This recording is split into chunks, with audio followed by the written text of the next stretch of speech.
Got this one day Okay. out of the month. Pull your looks out. Stunt, okay? If you have the uniform of a New Yorker, I would say 80 to 90% of it comes from the Bronx. No, yeah, it's done before the post is up. Like, it's done before you back in the crib. Like, exactly. She's already in tatters, coming apart in the club. Like, not a good look. I'm not a Shein person at all. Yeah. And he definitely took me. I was already coming out of my comfort zone, but he brought me way out of it. Like, the things that we talk about. The Créatif starts now.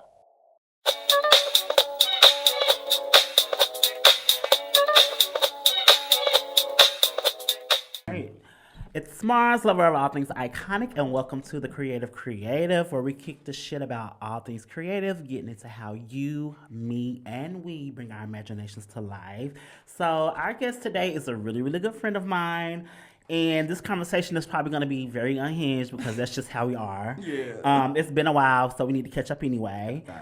They have worked on projects for Beyonce, Doja Cat, Nicki Minaj, Cardi B, SZA, Bree Runway. The list goes on and on and on. I'm telling you, it's a long list. The resume be eaten down. Okay, and they have their own fashion series that you may have heard of called it's called Fleur Live, right? Young Fleur Live. Young Fleur Live. Right.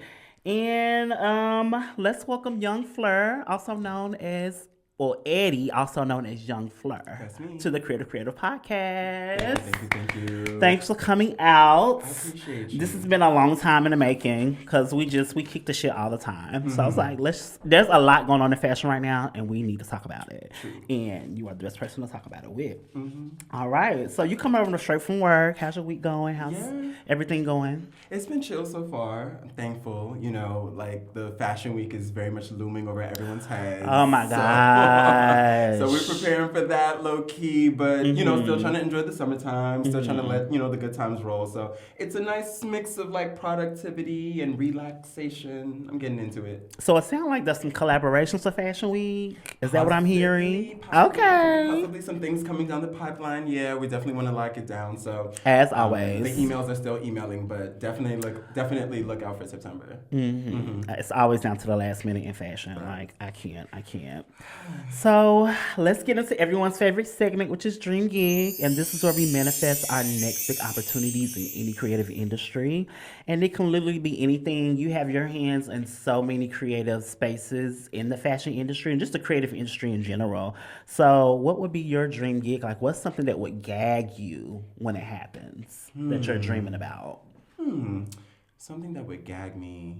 I feel like the pinnacle of like one of my passions or hobbies would be like curating something for like a big institution, like a museum or something, and doing like a huge like maybe Black fashion themed or like Black aesthetical kind of like exhibit, and like pulling a bunch of people and a bunch of creatives and like people that we know and love and support, and like making that happen, because collaboration is like what fuels me. So being able to do that in a grand scale with everybody and hopefully the coin. That would be everything for me. Like doing all that kind of fun stuff with people I love. That would make so much sense because you are such a big person on archiving like history and moments, especially Black culture and fashion. Like if y'all don't follow Young Fleur on Instagram, make sure you're doing so, because it seems like every week you'll post something that's like, oh my gosh, like I forgot about that, or I didn't even know about that. And it's like you have your eye on what's happening now, but you also know, okay, this is where this comes from though.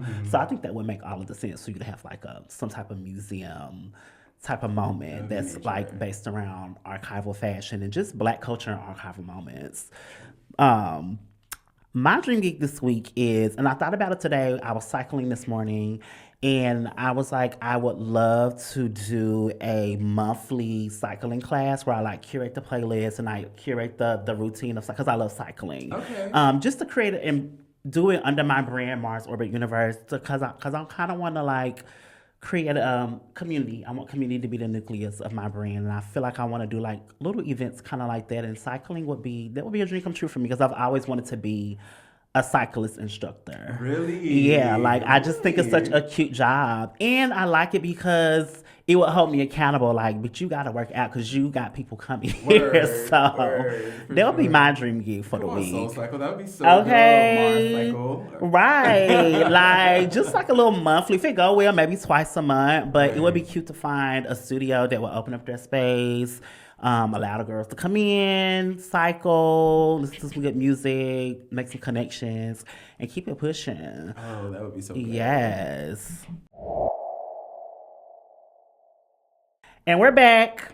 Now we're here with and we're back with Creative Community. And this is where listeners send in questions about the creative process or just anything they may want to know about me or the guests we're having on this week.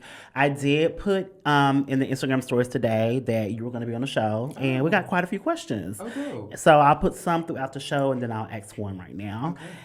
This comes from Danny Alvarez. Danny, thank you again. You're always sending in the questions, and they're always good questions. This week, Danny asked, what are some ways to stand out in a sea of designers and creatives? What are some ways to stand out in a sea of designers and creatives?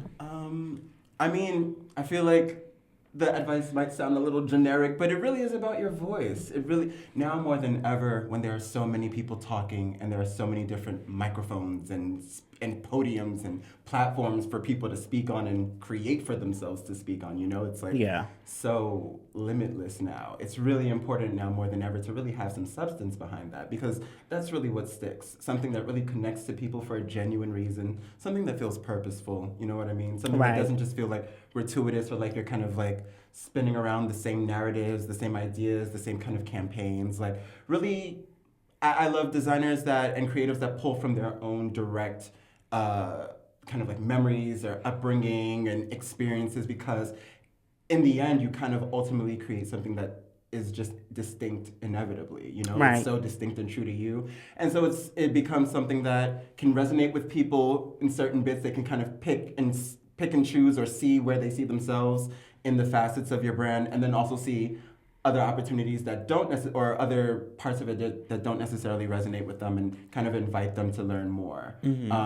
So I feel like just having a very distinct, clear message, and also once again being very intentional about it. Yeah, everyone says that, but that's the key word, intention.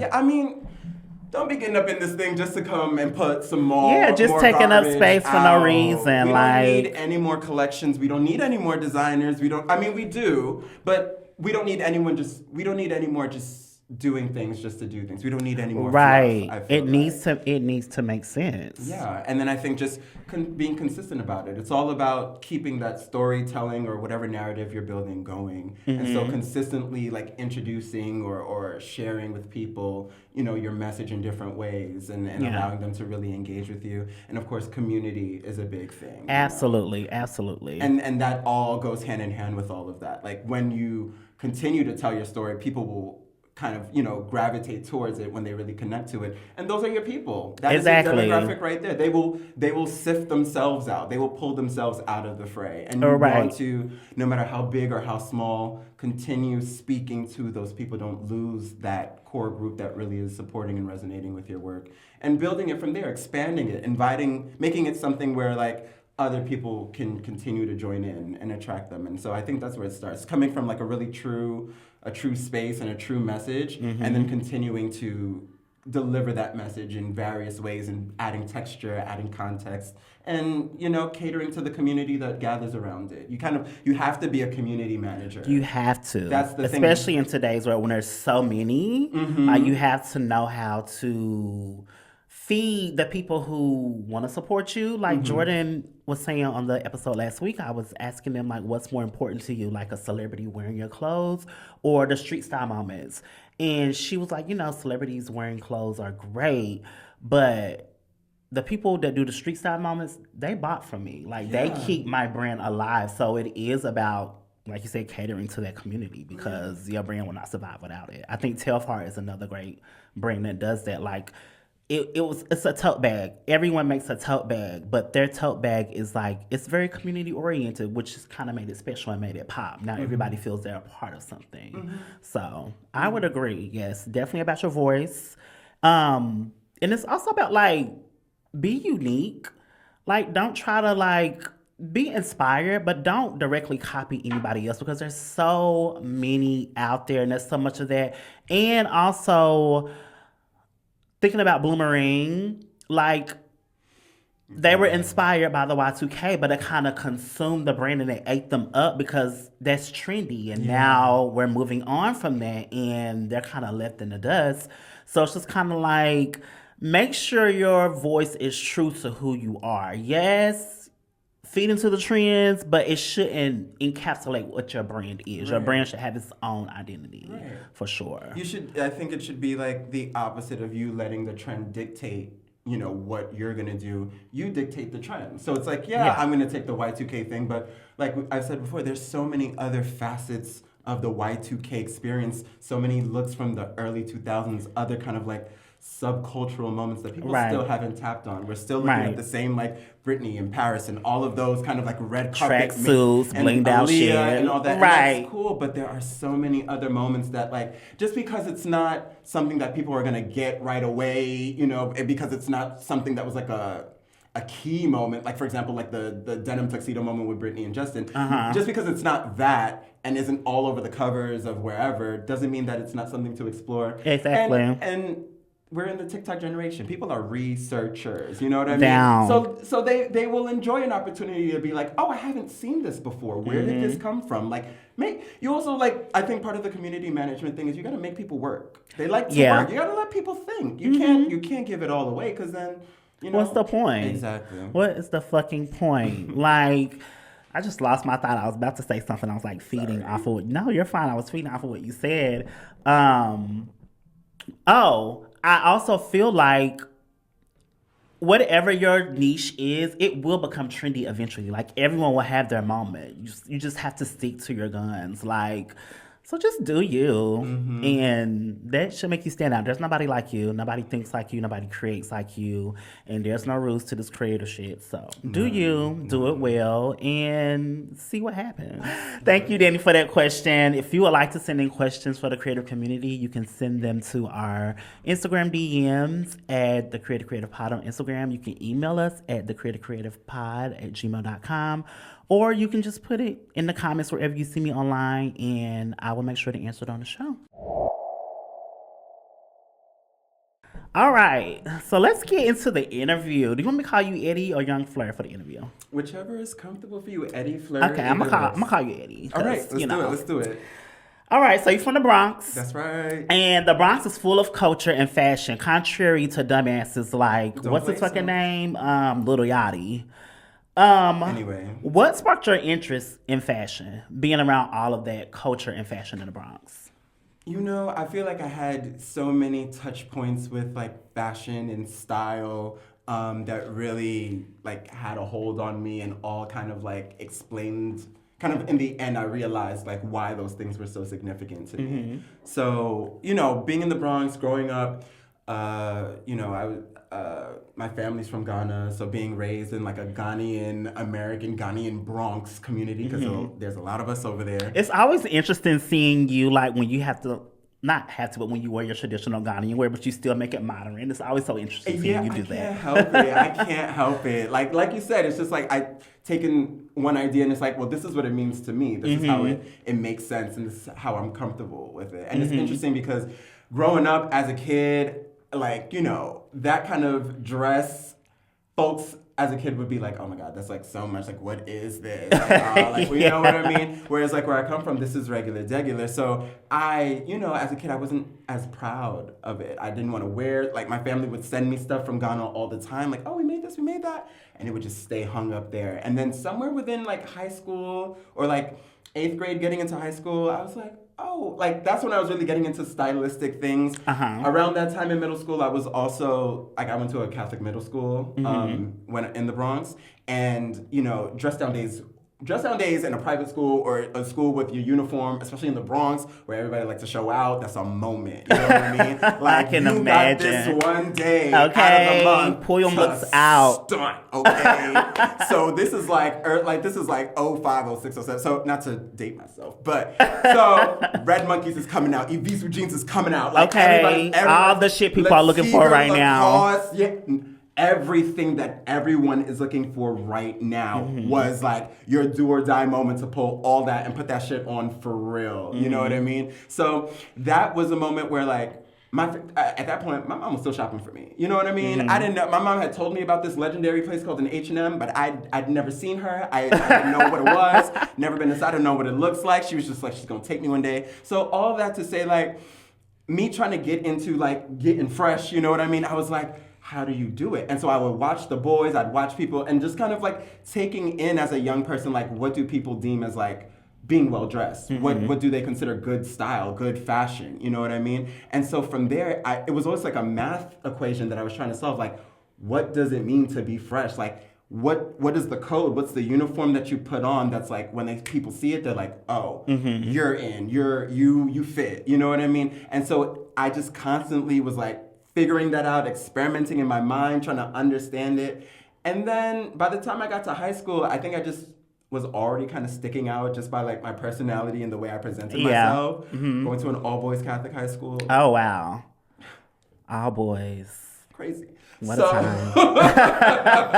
So yeah, that was even more so a moment where like my style was developing, and I was also very much understanding like, I'm never gonna fit in. Get rid of Once it clicks, it clicks. It's not happening. Like you're always gonna stick out like a sore thumb. And then I was like, oh, so I'm gonna stop trying. Yeah. You know, I'm not gonna try, because it just it's never gonna turn out right just because of the way I think about things. Right. You know what I mean? Right. So I just kind of like brought it back down, and I was like, okay, well, what do I like? You know, simple as that. Like, kind of when you're figuring out your own stuff, what do I like? What are the things that I always come back to? As a kid, what was the one piece, what were the two pieces I would never stop pulling out? You know what I mean? And I think that dictated everything for me, because it was literally a black little crop cut thing that I had with a he little ain't like changed. money. All right, ain't shit changed, okay?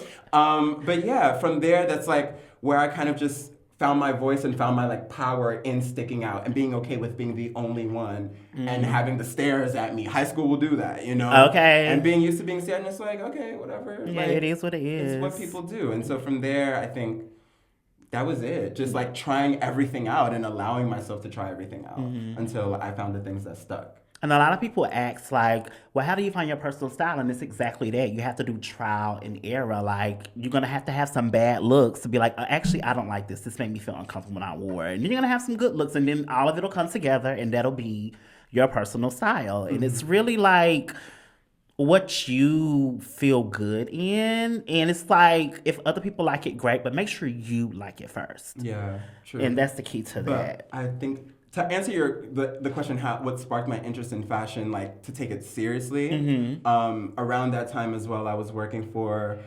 this. I was doing this program uptown in the Bronx where we were researchers. We were field researchers, and we would document just everything, culture in our neighborhood. So if your grandmother could cook some rice and beans really good, if your family's descended from griots, or you have a family of griots, if your uncle tap dances, if your mom sings in church. Fascinating. We would every facet of Afro-diasporic culture, however, highbrow or lowbrow, we were literally like studying it, really documenting where these things came from, even down to the slang. Like, we would document slang and the evolution of Afro-diasporic slang. And this was like 12, 13, 14, 15, 16. We were recording interviews. I was leading interviews, leading presentations to kids around the city, talking about different things. And then we fixated on sartorial things and style for a good season, so much so that the Smithsonian loved our curriculum or our program, picked it up, and kind of like used that for their own programs that they were doing, and they brought us on to present. So it meant a lot as a teenager to have like adults that are 2-3 times your age, like listening to your research and your findings and being like, well, in Guyana, this is what we learned about how people dress. And it was like, that was the thing that told me like, okay, this is my shit, like, and this is something I'll build on. That's fascinating. It makes me look at your work in a different manner, because it makes sense to why your work looks and you present it the way that you do. Like, to have that background of how to do research and documenting Afro-Black culture, like, that takes a very technical and special skill, because you live the experience. So to like document it, that's so special. What do you think about what Lil Yachty said about the Bronx? What were your thoughts on that, being somebody that's from there? I personally, when I heard it, I was like, first of all, you don't know what the fuck you're talking about. And secondly, I'm tired of this narrative that the Bronx doesn't have fashion and culture, where it's just like, if you look at the uniform of a New Yorker, I would say 80 to 90% of it comes from the Bronx. You're going to make somebody real mad with that I mean, it's really true, though. Like, whether it can make its way to Brooklyn or wherever else eventually, but I feel like a lot of that shit starts in the Bronx. And so when he said it, I was just kind of like, excuse me? Yeah. And then you're looking like somebody who lives in the Bronx. Literally, look, for real, in the best and worst ways. But I always say, in general, my rule of thumb as a born and bred New Yorker is I don't really care what someone from New York has to say about New York. And I especially don't care what they have to say about the Bronx. Like, if you're not from here, it's not even, it doesn't get a rise out of me. It literally is like, just, it goes to the back of my head. Because I feel like a lot of the commentary that I hear is a lot of hearsay. And very much influenced by like a social media kind of like branded representation of what the Bronx is, and doesn't reflect the experience at all. So when I try to tell people,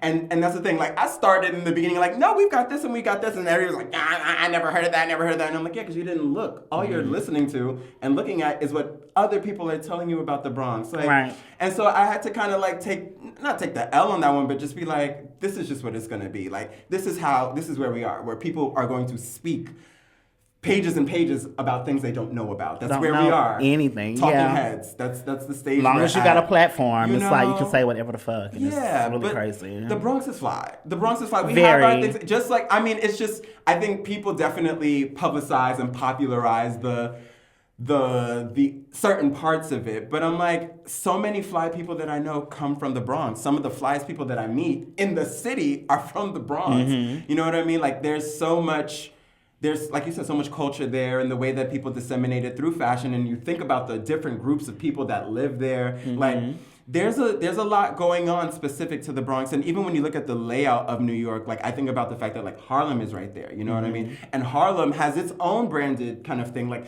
they've always been like the get money flashy ones, you know what I mean? Like, as far as like New York style, like they're definitely like I think they're closer to what people would assume about New York style, where it's like very like, look at me and like look at what I got on. It's very flexy, and not that the Bronx isn't either, but we definitely have our own chillness to it as well. We definitely have like a little bit more of a methodical, like as a group, a more methodical, like logical kind of thing. Like I mean like the matching the colors head to toe, like that's, and other places do that too, but that was something that was very Bronx for me growing up. Like.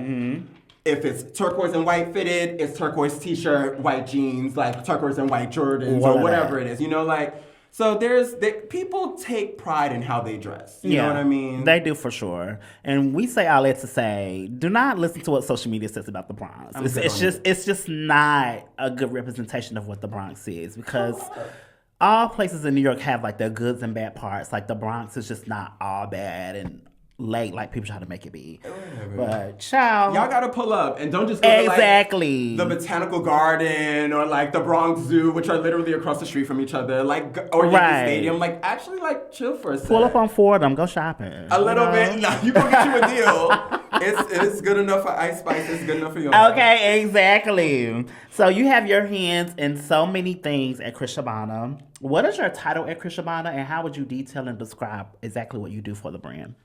So I am the marketing and communications director at Chris Shabana. And so I basically lead the press department and all of our communications efforts. I am like the middleman between the brand and kind of like outside world. So when it comes to stylists wanting to pull for things, when it comes to, you know, media wanting to do interviews or document our work, when it comes to partnerships and collaborations, because we are a small team. So, very small. You know, it is a very small team, and I've been with them for a minute now. So like we really will, you know, kind of switch our hats as we need to, but I am really focused on the voice of the brand and how we tell that story. As I was talking about earlier, I help with the the brand storytelling, working with Chris and kind of like getting into his voice and what that means for what we're trying to do. So sample requests, press releases, VIP. All the shit that y'all be all getting on that, people's all that. nerves in these emails about. Listen, I am people.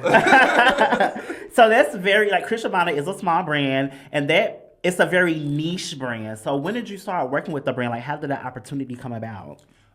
So I started working with Chris within my first 2 years of college. Around that time, I was looking for brands to intern with. And I literally locked myself in my room and was like applying to tons of people, like 40 people a day. Literally like a winter break where I didn't step outside. I emailed everyone. And at one point, I took a trip to Oak, NYC. Shout out to Oak. It's gone now, but that's like legendary shop. Was that a store? Yes, it was a store. It's if y'all have ever seen the A$AP Rocky Rihanna Fashion Killer video, it is shot in Oak. All the clothes she's trying on. So, and for those of y'all who don't know or weren't around, Oak definitely gave like at the peak of like the Rick Owens and the Mulemister like dark noir hype when the drapey little goblin hoods that all the dudes were running around. I miss stores like that in New York. Yeah, it was all about that. It was like a new goth paradise, like new goth punk paradise. Like who else was there? Sally LaPointe was there even. Oh, cute. Like, there were a lot of great brands there. And so I was in there one day and I saw his stuff and I was like, I'd never heard of him before, of course. And it was his jewelry or his clothes? It was his jewelry. At that point, he wasn't even really doing clothing like that. The only kind of piece outside of jewelry was the bent hats, the hats with the bent acrylic. He was doing that, like he did it with Hood by Air back then. Like, okay. Yeah, so it was some jewelry, and so I looked at it and I was like, I've never seen this like alien kind of like resin acrylic mixed with the metal. I was like, okay. I Googled him, and then from there I was like, okay, this voice is different from anything I've ever heard. Has a pointed angle, like let me get into it. And from there I joined in as his press intern and never left. And the brand is booming, and it's 11 going, years later, and it's going. So you've worked on so many fashion projects with Chris Shabana, and you've worked with some of the world's biggest acts and their teams. So can you walk us through one of your favorite projects from like idea to execution? I would honestly say, in my experience, it's great to do like the big moments with like super top tier like global renowned like talent and VIP clients, but I find that I really enjoy when we work with people who aren't as big because we're also able to connect with them a lot more. We're actually able to speak with them. They have the time and the means, like they're a lot more accessible. Whereas like bigger talents, like they're all over the world or they're just so busy they can't even get on a phone or approve a look or whatever, you know what I mean? And so you're just like, do they like it? Is it okay? And the stylist is taking forever because they're not hearing back from that person because they also are like, but I noticed like with to be specific, I feel like, not for nothing, like the Doja Cat projects, just because like in the timeline of our work, that was really a pivotal moment for the brand that took us to another level when it came to expanding from jewelry into customs, like doing like her Planet Her era and doing like a good chunk of like really heavy hitting looks around that time. And she fits so well in Chris Shabana's universe. Yeah. So well. Yeah, her playful energy, her kind of kinky energy, like she's down for it all, and like she's also like she's a good muse. Yeah, from what I very see. Like, much. she's down to go there. She's down to try something on. She will keep the look on. She's not taking it apart throughout the night. Right. She's hot and uncomfortable. No, like this is the character, and this is what we're gonna be for today. Every time you photograph her, she's committed to the look every time. I feel like when we did the Patron bottle, that was really fun. Okay. There were so many, but that's the one that sticks out to me. We for Fashion Week, I think last year or 2 years ago, when she was going to a Valentino show, we had created. She was doing some sponsored moment with Patron, and so we made a bag. It's a full metal bag that is the shape of a clawed hand with like long talon nails. I remember seeing this coming back to me. Yeah, and it's holding their new Patron bottle at the time that they were promoting. So it would grip the bag, it would grip the bottle, and it had like a chain strap. So that was like what she would walk in. But the hand as well had like you could actually slip it through like a glove. So she was able to put her hand in. Did it have like red nails? Yeah, well, I think it... Or long nails? It was long gold nails. And I was able to call my homegirl in, who's an amazing nail artist, Morgan, with Trap Talons, and get her to do it. So she did the coloring on the nails. Yes. Yeah. And then the whole thing itself was just so bangy, so cute. It was a fashion, viral. It was a moment. It was the best of all the worlds. And seeing her with it, everyone couldn't take their eyes off of it. That was amazing. So did Brett, does he reach out with an idea and then y'all kind of come together to execute the idea? Or how does the initiation of a project like that come about? I feel like it's the same as with many other stylists. Brett is definitely someone who has his own vision, you can tell, and he definitely powers his creative. Is he very hands-on with the process? Yeah, I would say he's very hands-on, but also the one good thing is that our brand, we're not just manufacturers. It's a band of creatives as well. And Chris is the head creative, so people can also lean on Chris and be like, well, what do you think? I want something spacey and punk. What do you think? And he will drum up his options. Or you can kick it to him I want this and make it look like this, but silver. And he's like, all right, well, why don't you? And then we'll and work around you. So all different levels of involvement. So when it comes to Brett, usually he's very clear cut on at least the boundaries of what the look should be about and what the theme is. But sometimes it can vary on how literal or how explicit the look is. Sometimes he will literally just send us a sketch and be like, boom, that's it. And then other times he's like, fill in the blanks here, so it's great. It's great working with someone like that. Yeah, that you have trust in their vision and their taste. And vice versa. That's amazing. And working with these big teams, you are fashion is just, there's never enough time for anything. In whatever sector you work in, you're always going to be grasping for straws when it comes to time. So how, y'all are very detailed in your execution of your projects. So how do you manage time as a team? That's a good question. That is a good question. Is there even an answer? Because I'm sure it's different. You know what? I think working in fashion is coming to grips with the fact that everything is going to be last minute. Everything just runs on the last minute. So the sooner you get with the program and stop trying to fight against it and complain about it, the better off you will be much more quickly once you start to figure out, systems to work with that. And so luckily when it comes to the custom thing, and from jewelry to apparel to hardware, we've had so many scenarios, so many things go right, so many things go wrong, or so many things that could go better, that it's really a trial and error thing.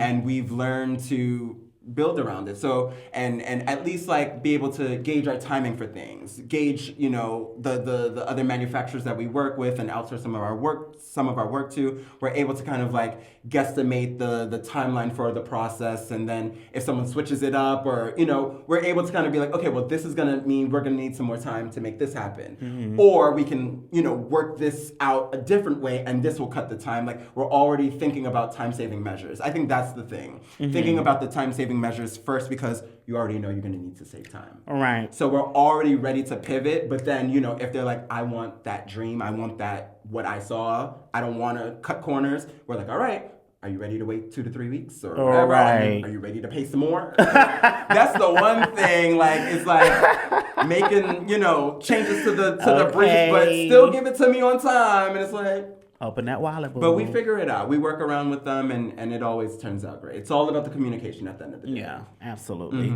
Has there been times where someone has wanted an idea and the timing just didn't work out and something fell through? Does that happen sometimes? All the time. But one thing about it, I feel like we have established ourselves enough that the people that we work with trust us. New people that are coming to learn about us kind of see something there where they're like, okay, wait, it's not like they're like, oh, well, y'all done. Y'all failed this. I'm never coming back. They're like, it didn't work this time, but we'll come back around to this idea. And that 9 times out of 10 is what ends up happening. Even if it doesn't work out this time around, we figure it out for next time. Like I said, trial and error. But either way, I think it's one of those things where if we don't say that it was a mess, or if we don't say that this wasn't the dream, you're not gonna. You're not gonna, right? Nobody knows anything but the image. No, that's it. Yeah. So y'all sent several accessories down the Met Gala red carpet, Scissors Crown being the one that comes first to mind. But this year, you sent an entire full look on Sabrina Harrison's Style by Law Roach, the gold time dress with the clocks. I'm sure you all seen it. What was that moment like, and what was that creative process like? Because that was very detailed. You styled her from head to goddamn toenail.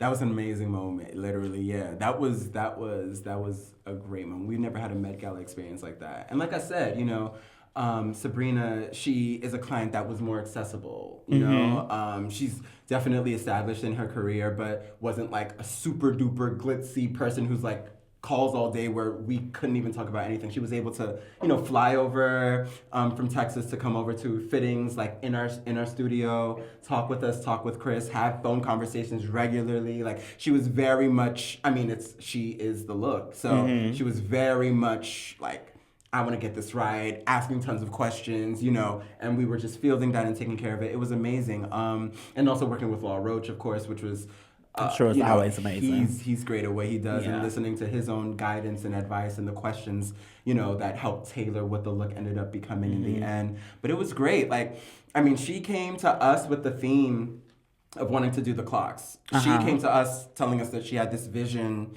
from God that it was going to be about time, and all she saw was clocks, and she gave us the Salvador Dali reference as well, and Chris kind of incorporated that with his own thing, and that kind of trippy, quirky, surreal kind of thing is right up our alley. So we were too excited to take it on, and so Chris kind of he came up with his different examples of what that could mean, but she was really into like the all over clock look and that gilded golden moment, and we normally do like silver tone stuff, so I get excited anytime we do something that's like a little different from what we rely on. So that was great, chatting with her, going to the fittings, even going to the hotel when she was doing the final fittings with everyone, trying on the look over and over, like really seeing every single facet. No, not so much of just all of the process happening in emails and phone calls and FaceTimes. It's like right there in front of us. We're seeing her build into this look to the very, very end. And that was the first time, like, we pulled up right by the carpet. Like, they told us, like, jump in the Sprinter with them. Like, we drove right to the carpet. You gotta look to pull off. They told us, like, they were like, you gotta stay in the van. Y'all can, not a single person can step out that van, but, the guest. So she stepped out. And then Hair stepped out, and then the photographer stepped out, and then we stepped out. Bitch, I know you were gagged pulling up to that damn carpet. That is y'all deserve it, because y'all have sent so many pieces down the Met, like so many like finishing looks of like other designers, so to have your own complete look, and I think that's gonna like catapult them, or it's catapulting the brand into a different sector of fashion, which is great. Yeah.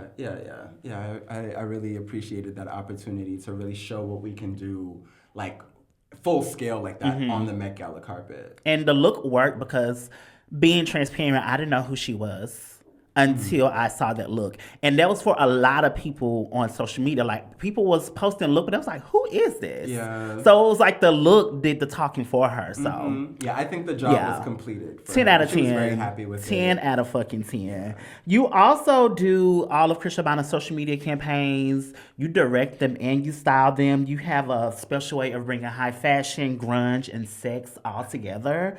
How does your mind work in that way to bring all of those different elements of fashion into one? Thank you. I appreciate that. I think it's the same thing that attracted me to Chris. It's just like wanting to look at things from a different perspective and really like do something that's evocative. Like, it's not necessarily about it being the best or the worst, but really doing something that speaks to people and makes them stop.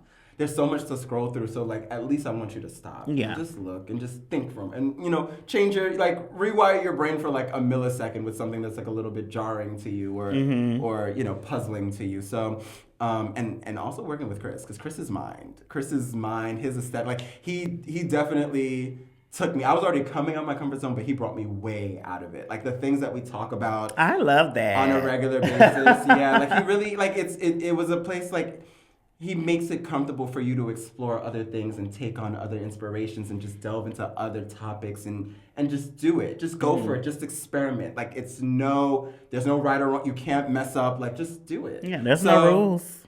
So yeah, and he's so he's so about a kinky moment. He's so about a gay moment. And what I love about the kinky moments that you create, you know, some people like sex sells, so some people just put sex in there just to do it. But the way you do it is very intentional. Like it comes right back to the product you're trying to sell. Yeah. And a lot of people could not do that. Yeah. But you do it so effortlessly. Thank you. You know, for me, like because I do the casting as well and like reaching out to people. And, you know, we're in New York City, so we're lucky and we're in the space that we're in the circle that we work in. So luckily we are able to find people who are artists, creatives, free spirits, who like who are down to go with the flow with things. But just on a level for me, I'm just like, I don't want you to feel like you're taking off your clothes just to do it. You know what I mean? And then the image be like, the image doesn't even eat like that, and you got my titties out. Like, you know, I want it to be something where it's like, like, no, like this is a shot that like, that's even like not the first thought, you know? It's the image itself, and then it's like, oh, we did that to get there. Like, I really want it to feel like something purposeful, and once again, like, you did that for a reason that made sense, and not just like,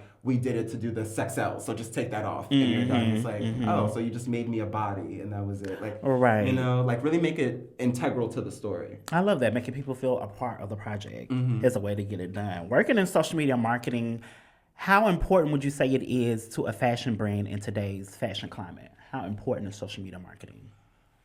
I would say it's very important. I would say social media marketing is very important because it is, when I was talking about podiums and speakers and things, it's one of the biggest ones, one of the most affordable ones we have. And it's a tool, a resource that you can use for so many different reasons. Like, you know, like think about, I'm just like, the people that I talk to in DMs are people that I feel like there was an era where you're like never imagined even being able to reach a lot of these people, and now I can just casually be like, oh, that's a cute jacket, girl. You know what I mean? Like, that's the word, and then be like, thanks, it's quality or whatever. Like that's where we live now. So take advantage of that. Take advantage of the opportunity to connect with people all over, outside of your, you know, your physical space, you know, and when once again, tell that story and find your community wherever they're at. Because sometimes it really isn't about selling to people that are down your block or in your neighborhood. It really is like a whole other country, a whole other continent. Exactly. Where your people are like, come to us. Like, this is what we need. Like, this is what we're waiting for. So social media allows you to find everybody. And I don't think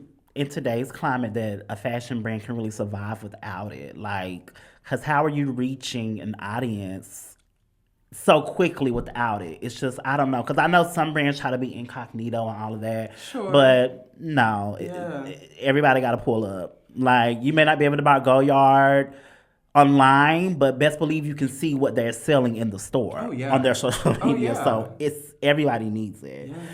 Where do you see yourself in the fashion industry when it's all said and done? Because you are working with multiple brands at the moment. You're doing many things, styling, social media marketing, creative direction. Like, do you ultimately see yourself in a particular space? Like, just hearing about your story from the curation that you did when you were in high school, like, I could easily see you editor-in-chief of a magazine of a fashion. Like, so where do you see yourself?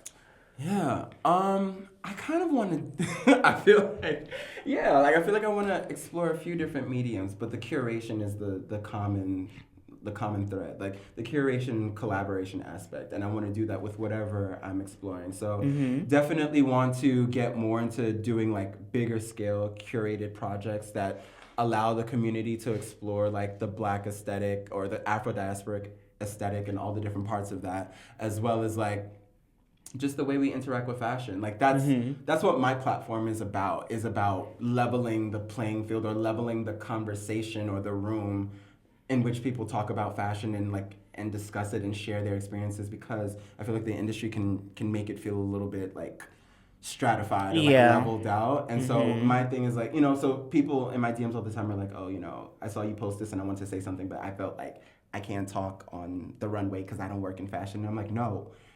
I need people, like, I need the people who, like, your grandmother was a seamstress, you woke up because you hold a specific experience and connection to fashion that other people can learn from, and that it expands the context for us. So some sort of a curational thing, and also I'm really into communications and PR. Like, I would love to, let me not speak too soon, but I want to be able to do what I do with Chris for Afro-diasporic brands. Yeah. I want to help people with telling their stories and sharing their stories all over and helping them divine their vision, but specifically brands that have a distinct edge and are, you know, leading us to what's next to come. Yeah. You know? And the work that you're doing with Krishabana, it's translating well. So those opportunities are definitely going to come to you. Speaking of your platform, you may know Eddie from his Young Fleur Lives, where he just has lives about different things that's going on in fashion on Instagram. I think you've done it on YouTube too, because Instagram be hating. And Free Young Fleur, child. Okay. Free Young Fleur. It's anything hard. you want to tell us about Young Fleur Live? You have anything coming up or? Oh, well, Young Fleur Live, I'm fighting to get her back, low key. She's on, but I have it on my burner. So I have a burner page that is exclusively just for my lives, because right now I'm into my curation, and Instagram, she ain't really a fan of my curation. She the ain't banning and the censoring and the shadow banning, it's a dime a dozen. We're all going through it. But so, the show must go on, literally. So I run it off of the Young Fleur burner page that is literally like Young Fleur without the vowel. So it's YNGFLR for now, until they reinstate my thing. But the Young Fleur Live, that is... Back to what I was saying before, that is my space to level the conversation. So everyone, I've had enough of trying to go into other spaces and join in and have the conversation as someone who works in fashion and feeling excluded, or like you're supposed to sit down and listen. Or And how did you even get here? You know? Yeah. And I'm like, no, everyone come in. And I like that, it's, like I say, it's my garden. I call it the Young Fleur, garden. And so I'm like, I'm planting this shit. I run this. I say what goes.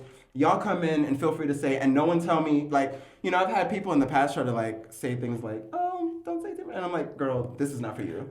Okay. We don't talk about what we need to talk this about. This is literally my table, babes. Yeah. And also, I also feel like the voice that people, or, the way people normally talk about fashion, it is very, I can see how it's intimidating for someone that looks outside of it. But I was like, as someone who, one of my first instances of enjoying fashion was watching Victoria's Secret fashion show every December or November with my mom, and just talking about the looks. That was my runway that I would watch all the time. And I'm like, for the people like that, who those were the things that got them up. Here's where we come. Let's talk. It doesn't matter. And it's great because there are experts, there are professionals that join in. There are, my homies from around the way that jump in, and everybody really does have a conversation. And it's great because then sometimes I'll field questions, and then it's like, the industry folks will share their side and be like, oh, well, I've never seen this and this isn't happening. And people are like, girl, down my block, they're still wearing this. Okay. They're still doing that. And so it's really like a all over kind of discussion space where you can really get facets of different parts of what's going on, especially within the city. So absolutely, because it's kind of like building your own table is hard, but I do think it's necessary so you can have that freedom to speak how you want to speak about fashion. And it's like the industry, what I hate about it in the current moment is just a lot of ass kissing. Nobody wants to be honest about what's really going on, which brings us to our next segment, which will be right after the break, which is fashion gossip. We're gonna gossip about all things going on in the fashion industry and talk off the top of our heads. So we'll be right back. Okay, so we're back. Fashion gossip. And I created this segment especially for Eddie, because when we get together, get us a drink going, we get to japping about fashion. So we're going to give you a little peek into how we hang out. That's right. So I'm going to say a topic, and we just going to dish the shit and then go to the next one. Let's do it, guys. All right. John Galliano going back to Dior. For what? What is there for him? There's nothing. There are no things. There's no luggage. You don't think it makes sense at all? I understand why people are gearing for it, but I think people are trying to get that old thing back, and I feel like that time has passed. I think how popular the archive of John Galliano Dior is right now, especially amongst the social media space, is kind of hyping it up for people to feel like it's just logical for that to return. But I'm like, that was a special concoction of time and opportunity and where he was at, where fashion was at, and what it meant for him to be doing what he was doing at that time, as well as to, how the industry was reacting to it. I just think that we've kind of moved past that a little bit. And I also don't think that John Galliano at this point, at this, not age, but just at this stage of his career, should continue to tell other people's stories for other brands.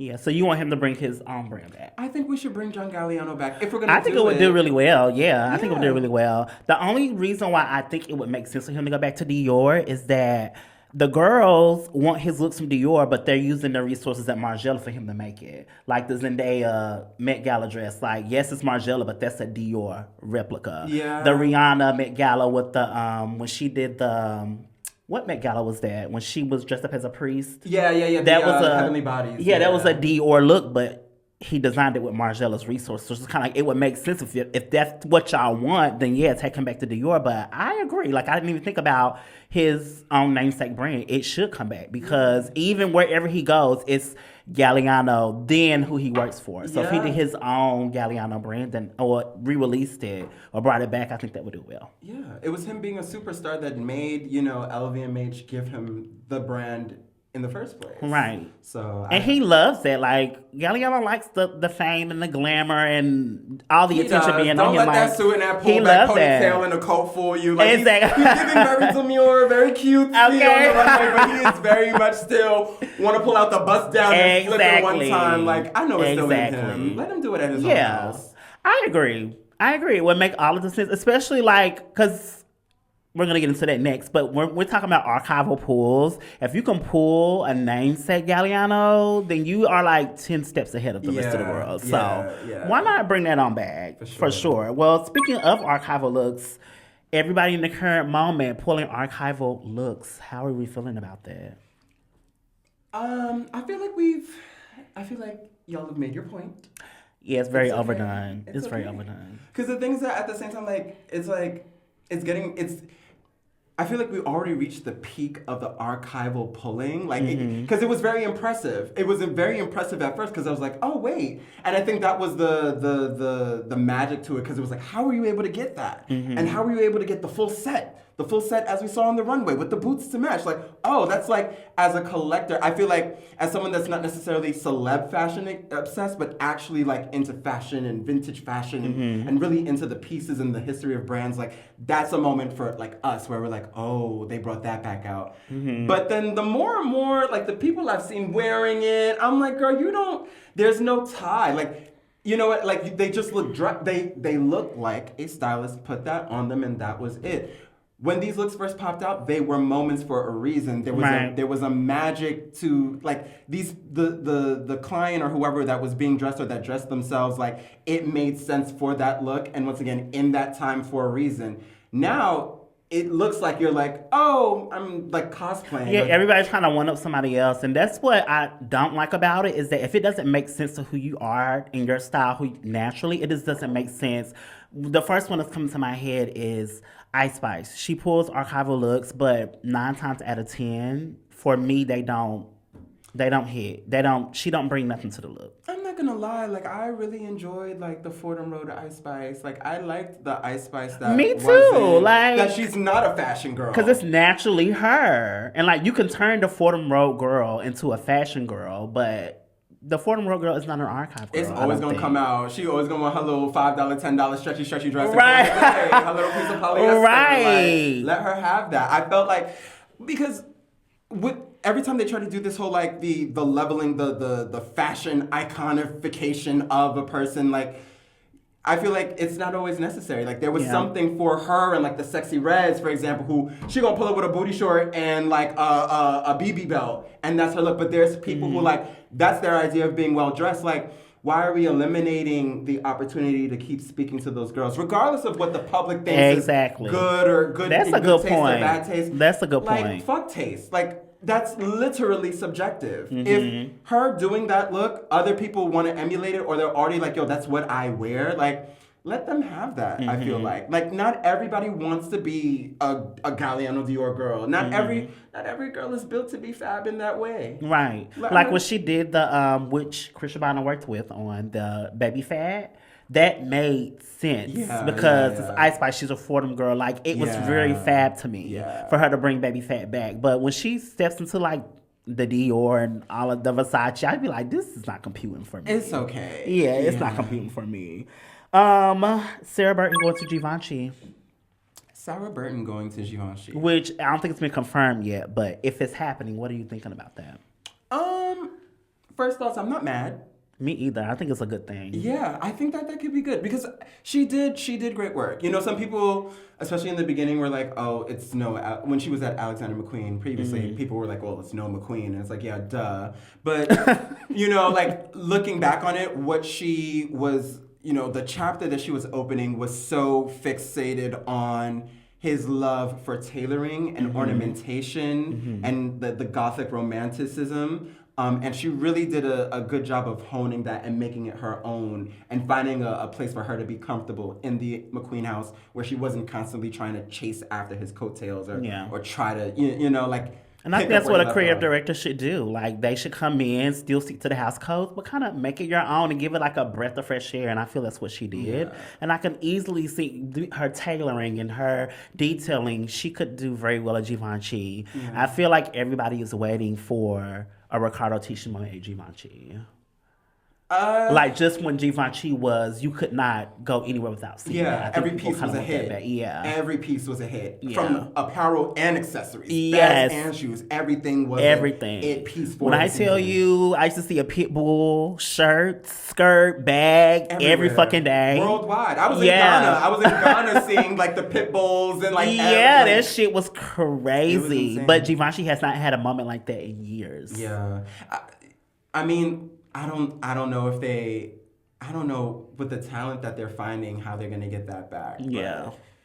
I don't know. I feel like because that Riccardo Tisci thing, like Riccardo had the juice. You know what I mean? Like he was the one, like it was his mind and you know, the team that he worked with that brought that together. I don't think you can just bring any old person in there and make that happen. Like it has to be someone that really, his love of graphics and prints and the way that he sees those things and mixing in the hard with the soft is very distinct to his method. And I also feel like, why do I keep losing my fucking thoughts today?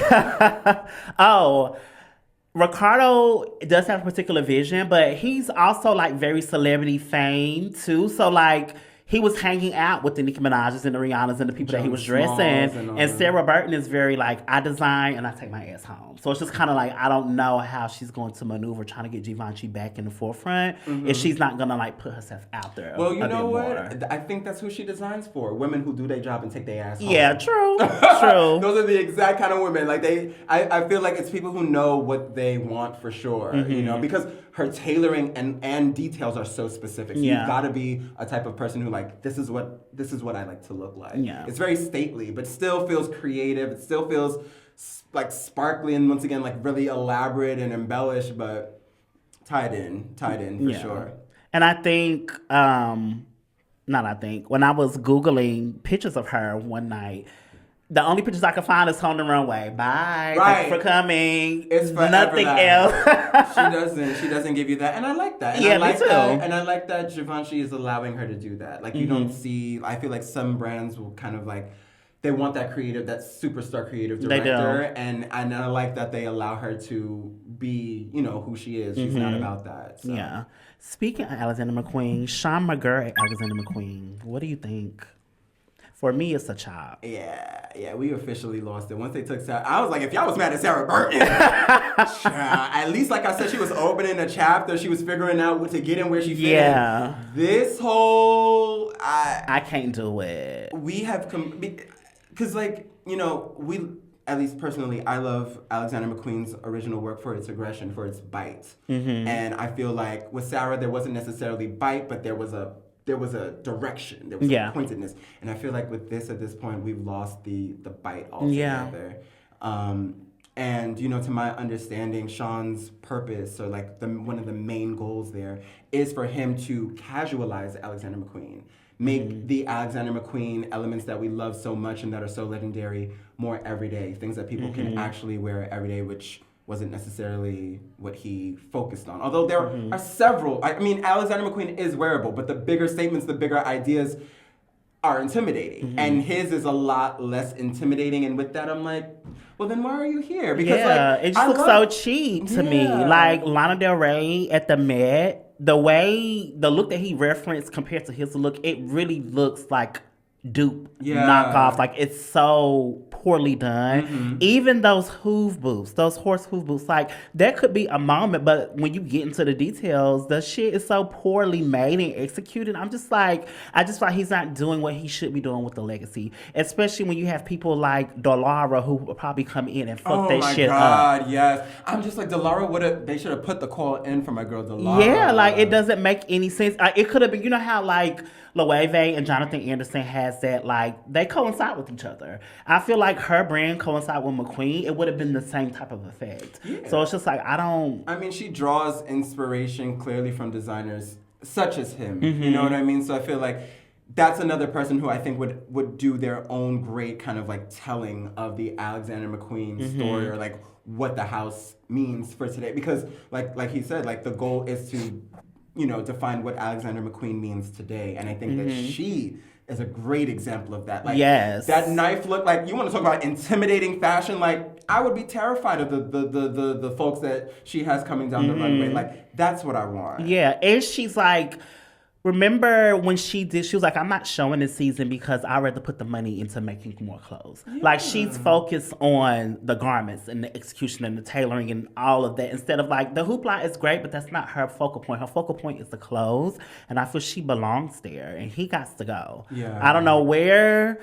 but he got to get out of McQueen, because them resources can go to somebody else. You know what? I also look at it as kind of like, you know, when it comes to some of these leaders, like, you never know what's going on. So, like, once again, he has a goal, he has a purpose that he's supposed to be fulfilling. And sometimes you talk to these creative directors after the fact, and you find out they were very unhappy because they're like, this ain't what I want to do. This ain't even what I came to do. I'm doing what the investors said. Right. I'm doing what the people who are paying are telling me to do. Like, if we actually put Sean aside from what the house is demanding of him, we might get the McQueen that, you know, but... I mean, that's hearsay now. Yeah, you never know. There, you do have some cute pieces, Sean. I'm going to say all of it's bad. You have some cute pieces, but overall, it's a chop for me. Speaking of creative directors and houses, so it was rumored that Jonathan Anderson was going to Gucci. We now know that is a rumor. That's not happening. But what it brought up is that the girls are over Sabato at Gucci. Are you with the girls? Yes, I'm very much in charge of the girls on that front. Very much in charge of the girls on that front. I like what he's doing. I just like the minimalist of it. But I get why people don't like it. But I do enjoy it. I mean, give him 2 more seasons. Let's see what else he can do. Sure. I did like that, what we saw for the SS25, I believe. I did, like, whatever the last show was. I did enjoy that. I did, like, the shorts and some of the colors. But I think I liked it because it reminded me of Prada a lot. Like, the collars on the camp shirts and things like that. So, but, I mean... I just feel like the way they pared it down so much, and I just feel like that's what Gucci gets. That's what Gucci gets for scrapping Alessandro like that. Yeah, because Alessandro had the sales up here, and their sales are plummeting under Sabato. Yeah, that minimalist thing that they're trying to kick, like, that's not what people want. Yeah, it shouldn't be the majority. You should have your minimalist looks, but people like Gucci is like I want to flex. I want people to know what the fuck I got on. I'm just tired of them trying to make the Tom Ford era, like, come back again. Yeah. Like, give it up. Move forward. Because the girls, they still buying the Time for Gucci. Like, they're finding it and they're buying that. So. I am one of, like, I'm not looking for reissues or rehashings. Like, yeah, for all that, I might as well go make it myself. Right. Speaking of Alessandro at Valentino, how you feeling about it? Alessandro at Valentino.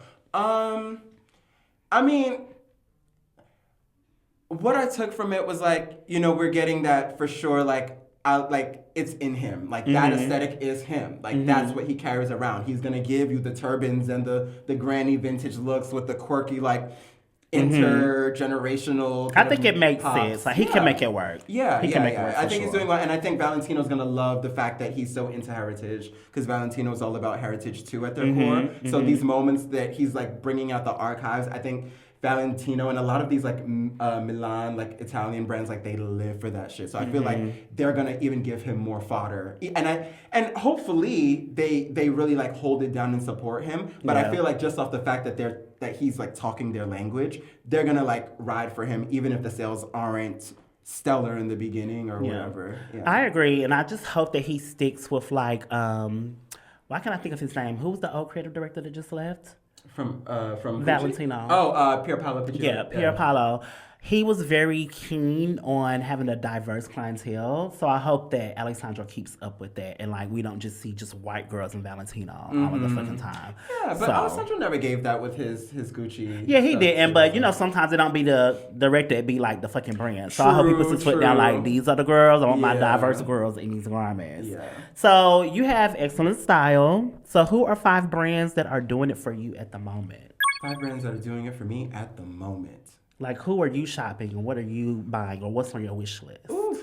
I mean, not for nothing, the Tom Ford Gucci is on my wish list. Okay, everybody's wish list. Yes. But you mean like new brands or just It can like be in general? throwback, it can be new. Just what's on your radar at the moment? What's on my radar at the moment?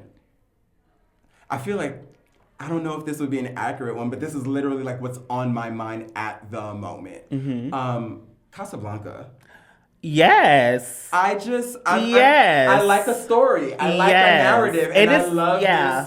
this that après ski, like very like luxe, but it's almost like it's so over the top. It's like it's knowingly in on the joke. You know, it's not just trying to be like I'm super posh. It's like telling a story of something else in a way. So I enjoy, and I love the way that they embrace color. Yeah. It's such a colorful brand, and I'm not really someone that dresses too colorfully. Same. But I would so get into it for Casablanca. In a way, like the fabrics and the materials, and like it makes you feel like when you look at a Casablanca look, it's like, oh, they on vacation. Even if they're walking down the street, like it just gives that. So I'm here for Casablanca. And they have size inclusivity. Like they go up there in size. So I'm here for Casablanca. I love absolutely. them. So 5 brands. So they're definitely Time for Gucci, Casablanca. Who else? Tom Ford. Oh, right. So we'll have Tom Ford Gucci and Casablanca. Yes. The third one. Let me think. What just comes to my mind?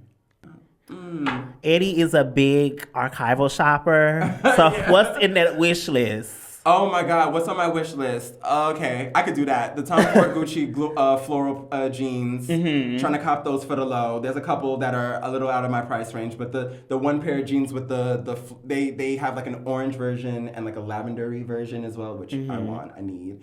But those are definitely on my list. So sidebar.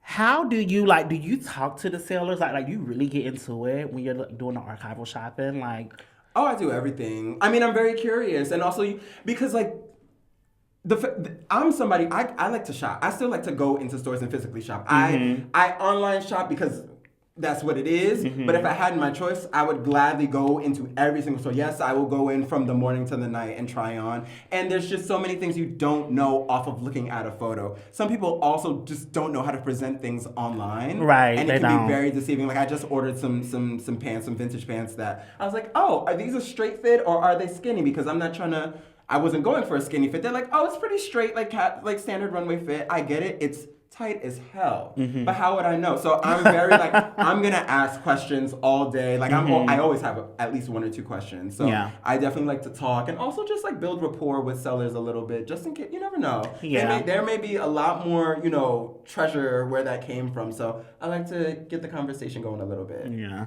transparent moment for me. So What's up? I found these Rick Owens Bajas Kiss boots. Okay. Like they're like a special edition of the Kiss boot.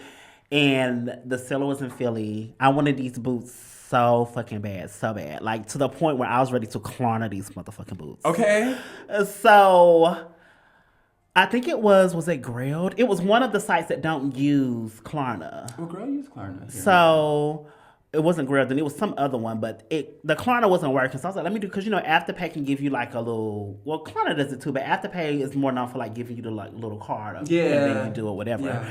So I tried to do it with that, and it just was not going through, and my feelings was just so hurt because I was like talking to the guy, and I'm like, and they were a size 44, and then the Kiss boot, that's like the perfect size for me. It didn't work out, but those boots have not left my mind. Oh my goodness. And I feel like the special thing about archival shopping is that it does take a lot of work, but things will come back to you if they're meant for you. But it was just like, oh my gosh, I just cannot stop. And now I don't want any other Kiss boot unless it's the Bauhaus How do you say that? Bauhaus? Bauhaus, yes. Bauhaus Kiss. If it's not that one. Yeah. It was silver on the front. You know, I love silver. Then it had like the pocket on the side, like the Bauhaus pen. It just was... Oh, so good. Girl. I know. No, that card said no ma'am. and I didn't have the money for it anyway. But I'm a fashion girl who I'll sugar for a piece. Okay, I don't care. But look, I'm always just like that rejection is God's protection. Okay, because like I said, I did not have the money. Okay, and there will also always be something to spend that money on. So yeah. I'm like, yeah. I love the thrill of the chase when it comes to that. Like I'm always like, I love being able to even track certain pieces, like the exact piece, like this very bottle, and see it go from one seller to another seller to another website to another website. That's how low-key I caught someone that tried to fake out on me at a store here, a vintage shop, and she fake said that, oh, somebody bought the piece. And then I found it on eBay because I'm going to, like, it was on my, so I hunted it for 3 months straight, and I was like, I see the seller, and I'm like, that's your coworker. So you let him, you let him take the piece, and you didn't tell him. And she's like, yeah, well, I just felt so bad, and I'm like, girl, why would you lie? Right. Why would you lie? Because I'm gonna find out. Exactly. Yeah. Like, I'm in these streets. Okay, back Casablanca. Who else? Okay, I was thinking of somebody else. No, I was thinking, I would say Autolinger. Yes, I'm Autolinger baddie. Yeah. They're like one of my favorites. They do it. Yeah. I enjoy how they kind of deconstruct things and put them back together, and the shapes that they create are always so fun too, and it definitely gives like a Nicolas Gasquier Balenciaga vibe here and there, which I mean we all here love. for. So I'm not mad, but I want them to get more into outerwear though. Like they do a good coat. Like I wear my Autolinger coat every day when the winter get here, but I was looking, because right now you should be looking for your winter coats, like right now. So I'm like, what I done got coming up down the pipeline? They didn't have no outerwear. I'm like, oh girl, what's tea? Yeah, maybe they got a late drop coming or something. I hope so, because they chef's kiss. They okay, do. Autolinger. I feel like I want to pull it up on my phone or something. Go ahead. Because I'm like, if I have it, it'll be like in my recent search. Go ahead, child. Let me see really quick. I got you right now. I already am seeing. Are you seeing Autolinger on the resale market right now? Here and there, for sure. That Puma collab that they did is going off. People because really... Rihanna is wearing the fuck out of it right now. Oh yeah. Well, she's like a Puma partner, so that makes sense. I would say Y Project. Oh my gosh. I love a brand that just does a weird thing that takes like something that's predictable and then like twist it. Once again, I like that, you'll almost just look past it and then you do a double take and you're like, wait, is that a collar coming out your collar? Right. I just love Glenn Martin's mind. Like he designs in a way, like I always say, and I ask this question often, I'm gonna ask you too. If I had to live in one brand for the rest of my life, it would be Y Project. Like anything that he makes, I can wear. But what would be your brand that if you had to live in one for the rest of your life, they got to give you pants, shirts, shoes, underwear. They got to give you everything. Outside of a Tom Ford Gucci? No, I love that shit down. That's the thing. But outside of that, what is a brand that I would wear every day? Tom Ford Gucci is a good one, but yeah. Because I like the things that come... Like, the essential things that I love are just, a structured moment. I love, a strong shoulder. I love, a fitted, silhouette. I love anything that's like that. I feel like... I kind of feel like I would see myself in, an Anna Mueller-Meester. But the thing is that I wouldn't necessarily give, the Anna Mueller-Meester all the time. But I do feel like the fit and the silhouettes kind of lend themselves to kind of tweak a little bit and become other looks. What does that mean for a young black dude from the Bronx? You know what I mean? And you can still the bagginess, the fittedness. There's still elements that you can kind of play in. They're so timeless too. They're very timeless. And I live for their boots. That's on my wish list. I wish they would have let Ludwig play a little bit more. They got him out of there fast. Oh, I think he played enough. You was ready for him to go. Get out of here. Which rap girlie is taking it as far as fashion? Who is the top fashion girlie? Top rap fashion girlie? Top rap fashion girlie. For me, it's Doja. I don't think nobody's fucking with her. That's real. Area. That's real. I mean, because it's the perfect storm. Like I said, she's a great muse, and she's also someone that wants to go there with the look and has a... it's the perfect, like, great muse who's down to go there for a look, who's also gorgeous, great shape, you know what I mean? And then also a really imaginative glam team, from the hair to the nails to the style, like the stylist and kind of creative director as well, Brett. Like, there's all of this just like constant, like they're bubbling with thoughts on things. And, like, the work, what he did with that hair, with the hair looks. Oh, we're not done looking at that. Like, we're not done looking at that. That is something that we could sit there and discuss for a minute. The way she took the concept of people fixating on her hair, and she showed hair in so many different iterations. Yes. She was like, I didn't want to talk about the hair, but if we were going to talk about the hair, now let's talk about it. And we're not going to stop talking about the hair. You're going to see so much hair that you're going to be tired of it. Exactly. Because guess what? Bitch, I'm tired of it. Now, are you done now? Now let's shut up. Like, that's what I love about her, is that because there's a clear difference. I can tell when an artist has their own personal style and their team elevates their personal style. Yeah. And I can also tell when an artist has no style and they're like a mannequin for their team. Yeah. And she's one of those artists who has her own personal style and her team just gets it and elevates it. Yeah. So that's why I would say she's like the type. I feel like JT is another one of those girls who she has her own style and then her team kind of like elevates it. But they're like Megan Thee Stallion. I don't think she's stylish. I think she's just like a mannequin for her team. I think she's stylish. I don't ever look at Meg's looks and I'm like, I mean, I'll look and I'll be like, it's well done, but it's not necessarily aspirational to me or something that I'm like, I gotta look like that. You know what I mean? She's like a booty shorts and t-shirt girl. Like, that's her thing. So I need a little more. I need a little more than that. Yeah, exactly. What do you think about Christian Dior selling bags that they got made for $56 for thousands and thousands of dollars? I mean, one of many. There's so many other people doing that. But that's more shame on the market than anything. Not shame on the market. The consumer knowing it. Because this came out and people still, I'm still getting me a girl for what? And then they're paying the people that make it $2 an hour. Yeah. So it's like, girl. I think it's so played out. And once again, that's just industry practice. But like, people got to get wiser and realize like, yeah, it really isn't worth the coin. Kylie Jenner on the cover of British Vogue September issue. How are we feeling about it?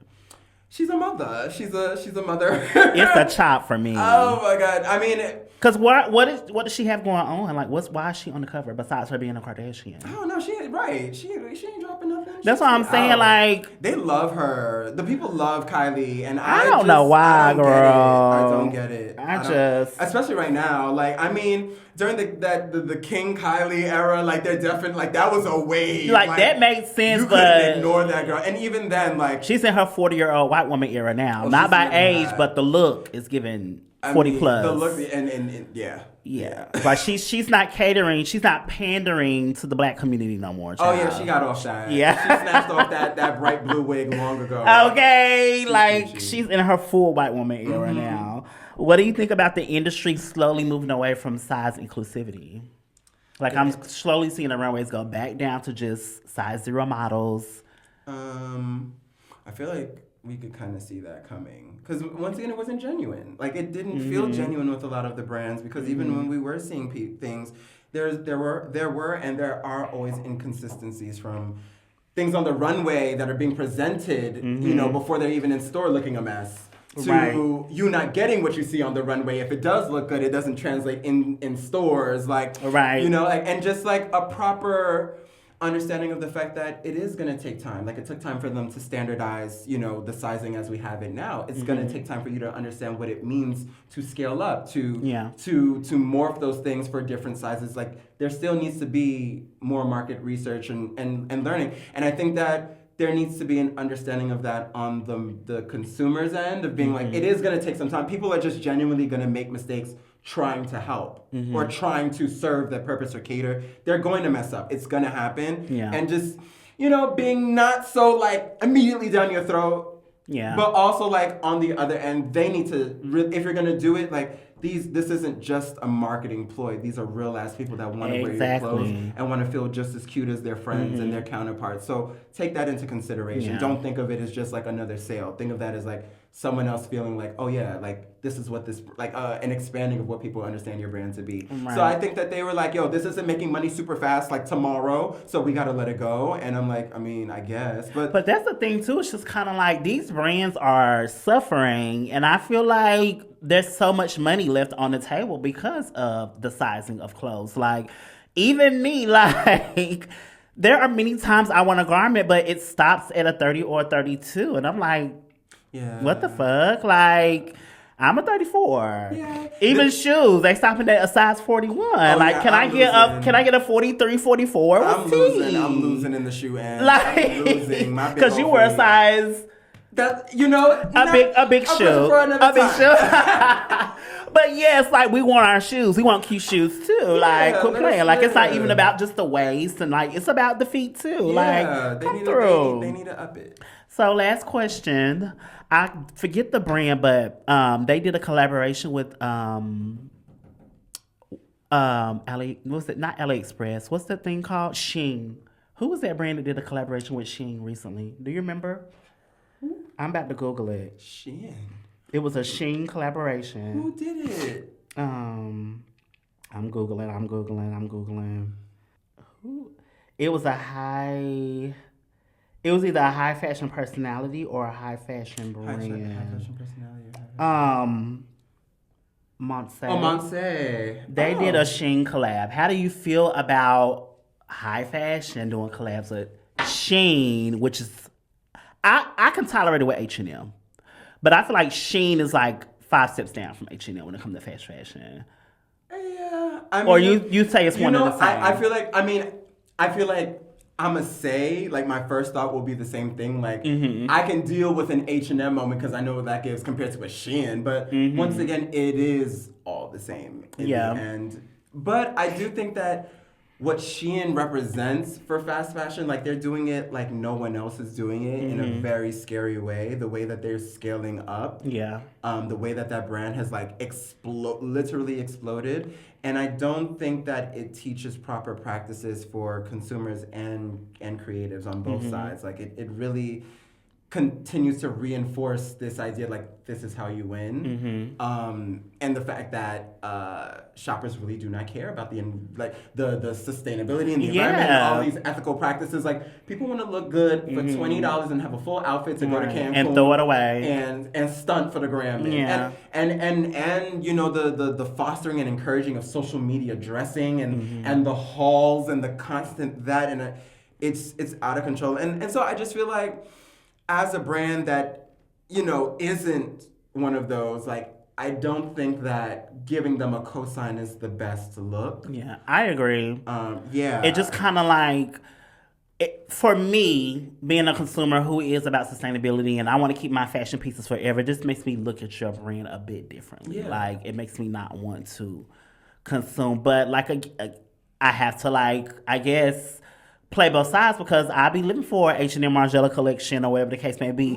But even with those collections, like, they last. Like, they're up a bit from H&M's normal quality. Like, people, I was watching a TikTok last night. This girl's like, oh my gosh, I found some H&M Margiela on the second hand. She's like, I've been looking for this for years because it's quality, it lasts. Yeah. As opposed to Shein, like, I know they not. Oh, baby. Putting it's done before the post is up. Like, it's done before you back in the crib. Like, she's already in tatters, coming apart in the club. Like, not a good look. I'm not a Shein person at all. Yeah. And I try to, not do too much, but like I get real cringe, just like, just because I'm just like $5 for sure. Like that's not a real price. And that is my concern, is that like we also understand to a certain extent how much it actually costs to make things like this. And it, for someone who's just doing it for themselves and isn't like have all these like factories and things like that. Like,